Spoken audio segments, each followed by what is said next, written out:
E aí, pessoal, beleza? Bom, segunda-feira, finalmente, então uma boa segunda-feira. O meu tech lead, né, tem o sextou. O meu tech lead, ele sempre usa o segundou, porque ele acredita que a segunda-feira seja um melhor dia do que a sexta-feira. Bom, essa é a opinião dele, né? Bom, segunda-feira, 3h30 da tarde. E hoje, segunda-feira, eu queria falar e mostrar pra vocês uma coisa muito bacana que eu fiz num projeto.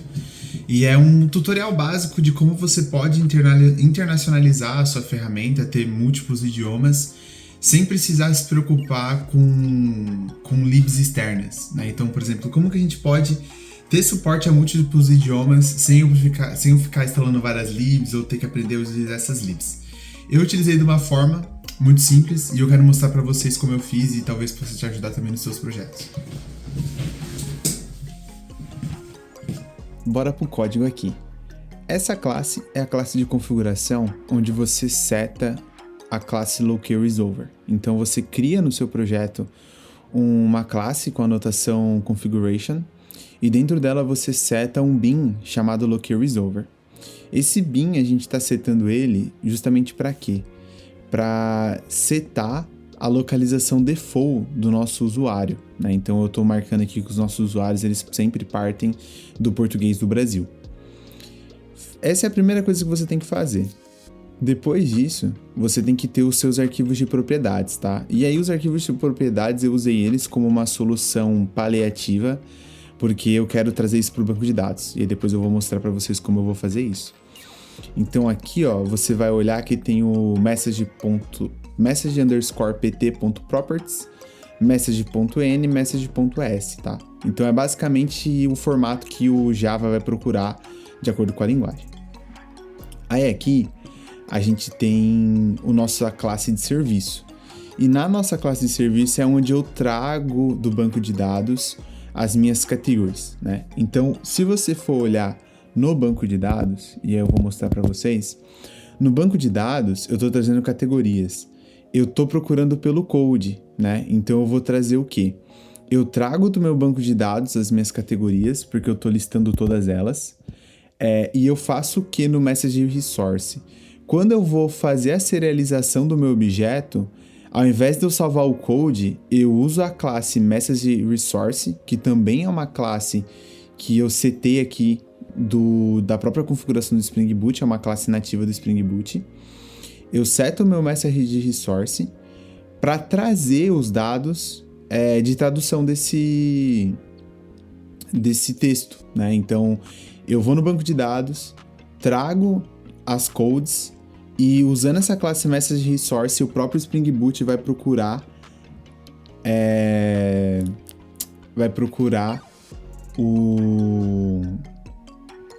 a tradução, né? Vai procurar a tradução desse cara aqui para mim. Então essa é a solução. Como vocês podem ver, é bem simples. Se você procurar aí por LocalResolver, também vai ter. Pretendo escrever um blog post para deixar isso, mas é uma alternativa super simples e muito eficaz, muito eficiente, né? Então aqui, por exemplo, eu usei de forma paliativa porque a gente precisava ter isso rápido, mas a solução definitiva, ela vai ser mais ou menos assim. Então eu vou ter o meu servidor de Spring Boot e eu vou ter tabelas para armazenar as minhas keys para cada língua, né? Então eu vou ter uma tabela para português, uma tabela para o inglês, uma tabela para o espanhol. E aí quando vier a requisição, ao invés de eu usar Message Resource para procurar nos meus arquivos, eu crio uma classe que ela vai procurar nessas tabelas a tradução para mim e vai trazer de acordo com a linguagem do usuário. E aí para a gente ver isso funcionando, né? Eu criei aqui um exemplo rápido. Então eu dou um send, então passando a linguagem como PT. Se eu quiser em inglês, eu mudo a linguagem para inglês e aí ele já traz para mim, né? São os mesmos IDs, você pode ver que não são categorias diferentes, são os mesmos IDs, eu só estou trazendo traduções diferentes. E como a gente setou a localização default PTBR, então se eu der um send sem enviar nada, ele já vai trazer aqui para mim as traduções, né?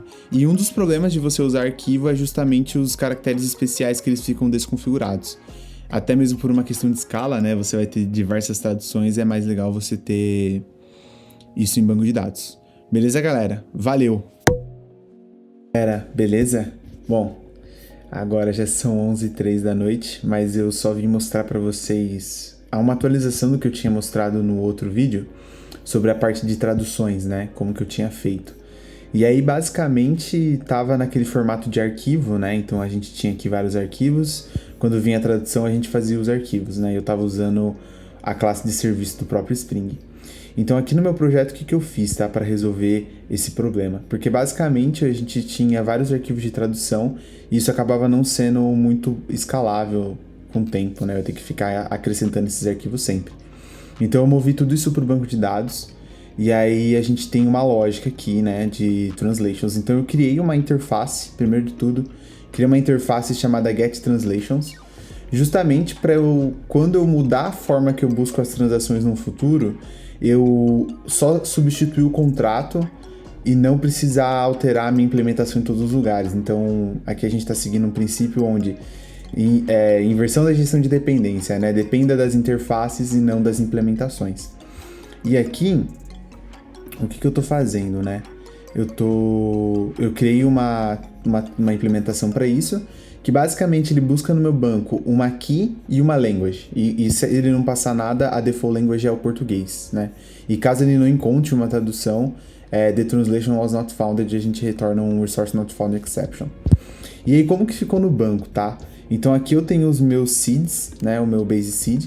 Basicamente eu tenho uma tabela de translations, que ela armazena uma code, uma translation code e a tradução para aquele idioma. Então eu tenho a code para skill negotiation, eu tenho o idioma inglês e negotiation. E aqui eu tenho basicamente a mesma coisa para todos os idiomas, tá? Então eu tenho a mesma key com línguas de code diferente, com a tradução diferente. E, por exemplo, na hora que eu for introduzir alguma coisa no banco de dados, eu não introduzo o valor. Eu introduzo o quê? O código. Então, por exemplo, eu estou inserindo vários segmentos aqui, eu insiro o código do segmento, segment.automotive, e aí eu venho aqui e aí eu vou procurar nas minhas translations. Então, por exemplo, nas minhas translations para o segment.automotive, eu tenho para português automotivo. E aí a gente tem uma tabela de traduções e quando a gente for inserir, a gente só insere as keys. E aí o meu sistema está encarregado de trazer essas traduções. Então, só para vocês verem aqui, funcionando. Aqui as minhas skills, então eu tenho as minhas skills em inglês, eu tenho agora minhas skills em português e agora eu tenho em espanhol, né? E aí isso aqui se replica para todo o sistema. Beleza, galera? Valeu!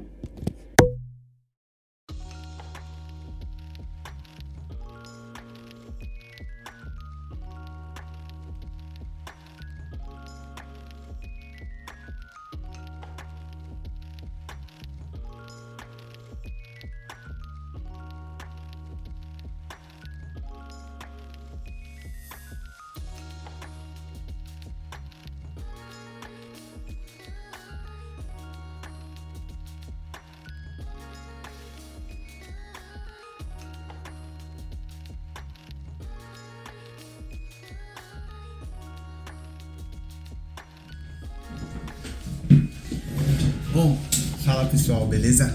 Agora é terça-feira, 5h43, tô finalizando o meu dia aqui no trabalho e não sei se vocês assinam newsletters ou revistas digitais, mas hoje eu achei interessante, eu recebi uma notícia aqui na newsletter do Felipe Deschamps.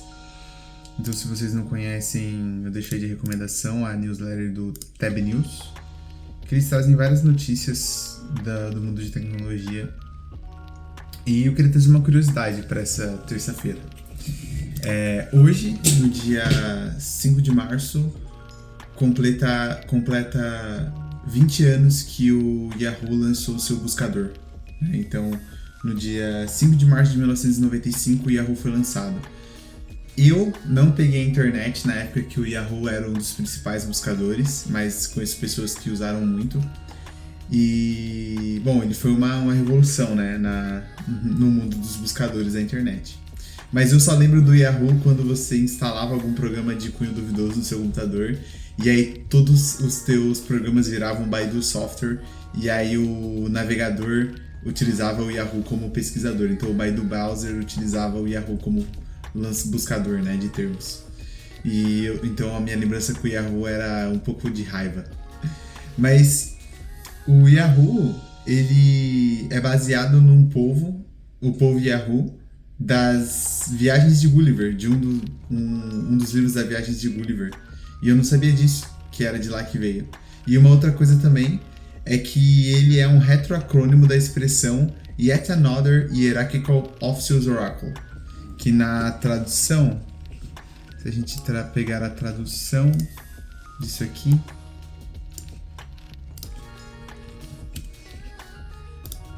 vira mais um oráculo hierárquico oficioso. Então é uma referência à busca, né? Você ter ali o buscador como fonte da verdade. E é o que aconteceu muitos anos com o Google, né? Eu acho que hoje as inteligências artificiais elas estão tomando um pouco esse espaço. Mas o Google durante muito tempo foi esse cara, o dito fonte da verdade, né? Se tá no Google é verdade. Se você tem algum sintoma, você procura no Google. E tantas outras coisas que a gente usou o Google durante todos esses anos.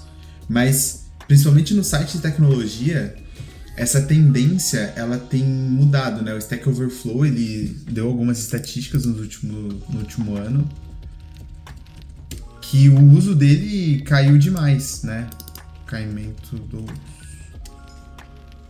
Caíram 14% em março e acho que numa média total houve uma queda muito grande na busca. E isso se dá ao fato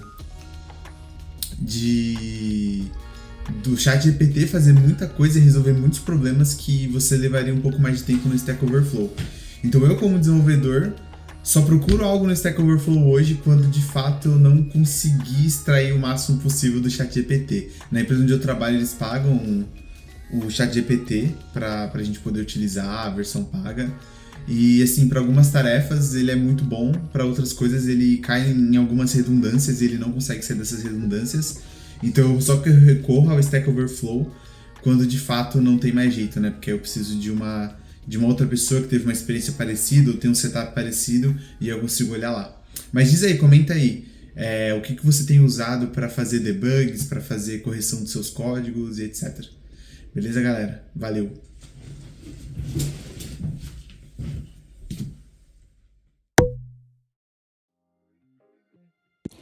Fala galera, beleza? Bom, quarta-feira foi um dia bem corrido, teve bastante coisa para resolver do trabalho no dia a dia.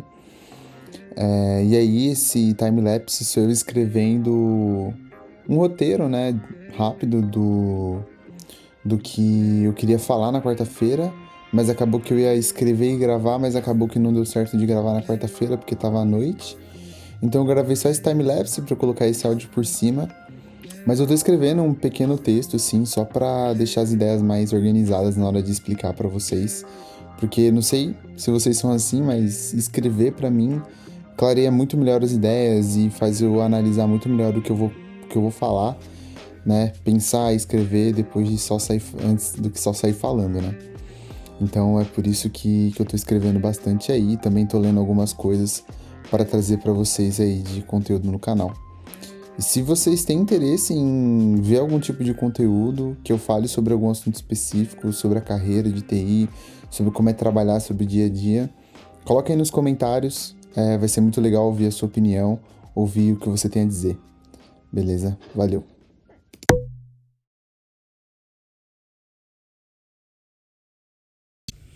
Fala galera, bom dia, quinta-feira, 11h07 da manhã. E bom, foi uma semana aqui bastante agitada, não consegui gravar muito, mas eu queria falar sobre um tópico que eu não sei se vocês acompanham o mercado de videogames ou coisas do gênero, mas teve recentemente um processo da Nintendo contra a Yuzu, que é um emulador, né? Um emulador de games pro Nintendo Switch. E a Nintendo acabou processando essa empresa, né? E tiveram alguns motivos para isso e eu vou explicar no decorrer desse vídeo. Mas a primeira coisa que eu queria explicar para vocês, e se vocês não sabem o que é um emulador, basicamente um emulador é um programa que emula, né? Que faz com que as condições favoráveis para se executar aquele jogo estejam presentes na sua máquina. Então você instala aquele programa no seu computador e você consegue rodar os programas ali do sistema operacional que você está emulando. Então você consegue, por exemplo, instalar um emulador de Game Boy e pegar os jogos de Game Boy e jogar os jogos de Game Boy nesse emulador. Existem também emuladores via hardware. O que quer dizer? São emuladores, dispositivos físicos que simulam um hardware da época. Um exemplo desses é o Mr. FPGA, que ele emula vários hardwares e ele é todo modular. E que basicamente você tem o hardware daquela época num dispositivo moderno e você consegue executar o próprio jogo físico. Então, você consegue executar os cartuchos de Super Nintendo, os cartuchos do jogo que você quiser, do Mega Drive, do emulador e etc. Mas nesse caso especificamente é um emulador via software, tá? E existem alguns critérios para que o emulador seja diferente da pirataria, né? Porque muita gente relaciona, emulador e pirataria. O emulador e pirataria são coisas completamente diferentes. Porque a emulação em si, ela é um mecanismo de preservação. Por quê? Porque você, ao longo do tempo, as empresas elas fazem os produtos, que são os videogames, e os videogames, eles viraram uma das maiores manifestações artísticas do nosso tempo. Então, a empresa, ela trata o videogame como um produto, né? A gente lançou esse, lança o próximo, esse sai de linha e beleza. Mas para nós, usuários, e para toda a comunidade de videogame, até para outras coisas, né? Isso se tornou uma manifestação artística muito importante que precisa ser preservada, né? Para que gerações futuras elas possam conhecer. Então, os emuladores, eles têm esse papel muito importante de preservar essas mídias, né? Então, esses jogos e essas coletâneas de jogos que foram muito importantes para pessoas no passado e que a gente quer manter vivo hoje. Se não fossem os emuladores, eu não teria acesso a jogos da década de 80, 90 com a mesma facilidade que eu tenho hoje. Então por isso que é tão importante os emuladores, né? Eu vou te dar um exemplo. Eu tenho aqui dois 3DS, mas eu vou mostrar esse aqui pra vocês, que é o 3DS mais antigo que eu tenho, que é um 3DS Old, né? Então ele é vermelhinho, padrão, Old, né? É o primeiro modelo do 3DS. Esse 3DS, ele tem uma tela frontal, ele tem uma tela tátil, ele tem um 3D aqui. Então ele é um dispositivo que hoje ele não tem mais suporte da Nintendo, ele não tem mais a loja da Nintendo, então se eu quiser comprar jogos digitais para ele não tem como, e os jogos para ele estão ficando cada vez mais escassos, né? Eu tenho alguns jogos clássicos aqui, como por exemplo o Pokémon Alpha Sapphire, Pokémon Y, X. E se o meu 3DS estraga, os meus dois 3DS estragam, eu não teria outra forma de jogar se não fosse por emulador. Então eu posso pegar as minhas mídias físicas, copiar elas para um dispositivo digital e jogar via um emulador. Então essa é a importância dos emuladores. Agora, o que a Nintendo acusou a Yuzu é de pirataria, né? Deles estarem prejudicando as vendas dos jogos da Nintendo por conta dessa emulação. E aí, uma das causas desse processo foi principalmente o lançamento do Tears of the Kingdom. Para quem não sabe, o Tears of the Kingdom é um lançamento da série de jogos do The Legend of Zelda. E esse lançamento foi uma sequência muito esperada, porque ele é uma sequência do Breath of the Wild, né? Que é um outro jogo do Zelda muito aclamado. E eles estimam que o fluxo, né, de downloads do Tears of the Kingdom para o Yuzu foi de mais ou menos 1 milhão de usuários fazendo esse tipo de download. Então a Nintendo estima que foram mais ou menos 1 milhão de vendas que eles perderam por conta do emulador. E, por exemplo, o próprio time da Yuzu, eles tinham um Patreon, que é uma plataforma onde você consegue pagar para produzir um produto pela comunidade, né? Então eu crio um Apoia-se, é como se fosse um Patreon, e as pessoas pagam para me ajudar a produzir conteúdo. É a mesma coisa que eles faziam com o emulador. Só que eles estavam cobrando do Patreon para lançar features mais atualizadas antes. Então, quando lançou o Tears of the Kingdom, eles já correram para lançar uma atualização por Yuzu, para as pessoas poderem pagar e terem acesso o quanto antes. Então, aqui ficou clara essa relação que está quebrando ali, né, o fair use dos emuladores. Tanto que a resolução desse caso foi que a Yuzu, ela aceitou as condições da Nintendo para extinguir o processo, né, e um acordo de 2,4 milhões de dólares que a Yuzu vai ter que pagar para a Nintendo nesse acordo, tá? Então, foi uma das coisas essa semana que mais abalaram aí o mundo dos games, o mundo digital, porque não é só o mundo dos games, mas todo o universo de programação, todo o universo de desenvolvimento open source tá bem relacionado a isso, né? Agora vão ter vários outros emuladores que vão estar na mira, porque a Nintendo abriu um precedente muito grande. Em 2000, teve um processo muito famoso da Sony, que eles processaram um grupo open source também por você conseguir rodar os jogos por um emulador que fazia com que os jogos do PlayStation fossem executáveis no hardware do Macintosh, né, no macOS.